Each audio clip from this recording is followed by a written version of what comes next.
ও কাকা গেটটা খুলুন, চা নিতে এসছি।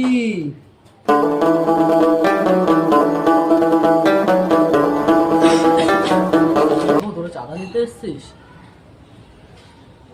শোন না, এখন তো আমার কাছে টাকা হবে না, তোরা একটা কাজ কর, তোরা পরের রোববার আয়, বুঝতেই তো পারছিস। আচ্ছা কাকু, নো চিন্তা, আমরা আছি, পরের রোববার আসছি, পরের রোববার চাঁদাটা দিয়ে দিও, তাহলেই চলবে। একদম কাকু, আজকে চাঁদাটা দিন ভালো মতন করে। ও বাবু, তোরা এসছিস? শোন না, তোর জন্য টাকাটা রেখেছিলাম, একটু আগে গ্যাস ওয়ালা এসেছিল, ওদেরকে দিয়ে দিলাম। তোরা একটা কাজ কর, তোরা পরের রোববার আয়, পরের রোববার পেয়ে যাবে।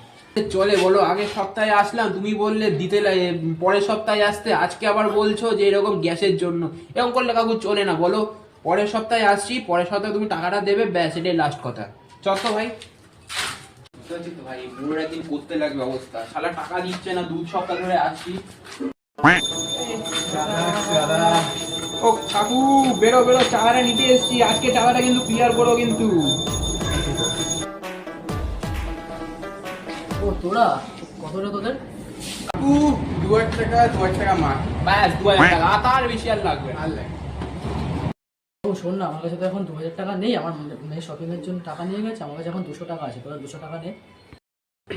কাকু ছাড়ুন তো আপনার টাকা, আপনার 3 সপ্তাহ ধরে আসছি, আপনার টাকা দিতে পারছেন না। আপনি একটা কাজ করুন, দশমীর দিন আসবেন, ফ্যামিলি নিয়ে আসবেন, গিলে কুটে বাড়ি চলে যাবেন, আপনার টাকা দরকার নেই।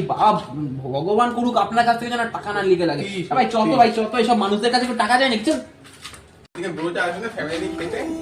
আরে হ্যাঁ, দশমীর দিন আসবে না, খাবারের মধ্যে বিষ মিশিয়ে দেবো। আবার এই নর্মাল বিষ না ভাই, ইঁদুর মারার বিষ। একদম একদম ঠিক আছে, ফ্যামিলি নিয়ে পড়ে সব মানুষদের কাছে ভিড় যাবে, আবার লজ্জা করে।